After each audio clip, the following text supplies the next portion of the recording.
You don't notice it, but people are constantly reading you, not your words. You can control those.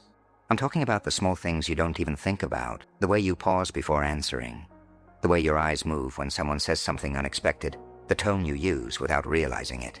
And here's the strange part. Most people think influence is about what you say, like there's some perfect sentence, some clever trick that makes people listen to you.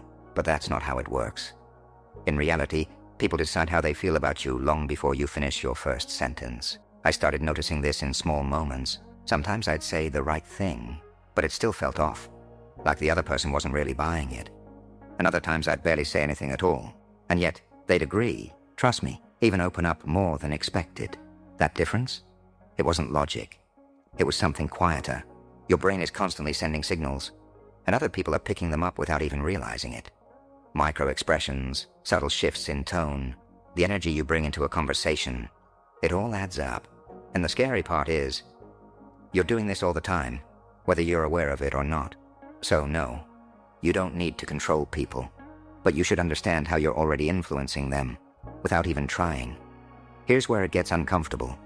Most of your influence doesn't come from confidence. It comes from tension, the small hesitation in your voice, the way you over-explain things, the slight need to be liked. People pick up on that instantly. Not consciously, but their brain notices it. You've probably felt this before. Someone says all the right things, but something feels off. You don't trust it. You don't even know why. You just feel it. That's exactly how others read you too. It's not about your words, it's about what leaks through them. I realized this when I started paying attention to silence. The moments where I didn't rush to fill the gap, didn't try to prove anything, didn't force a reaction.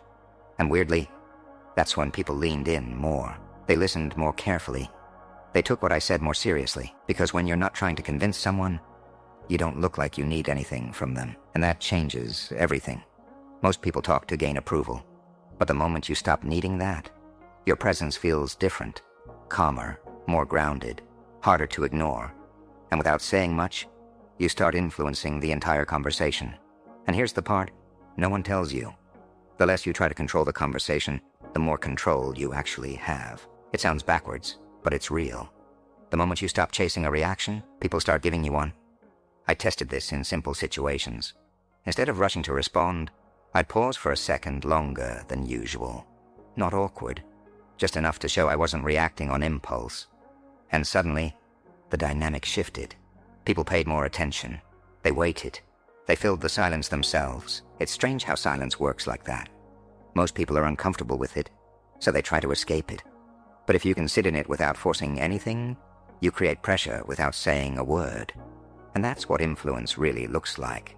Not loud, not aggressive, just controlled and intentional. You don't need to dominate conversations. You don't need perfect words. You just need to remove the small signals that make you look unsure, and keep the ones that make you feel grounded. Because people don't respond to what you say as much as they respond to how you make them feel. And once you understand that, you stop trying to control people.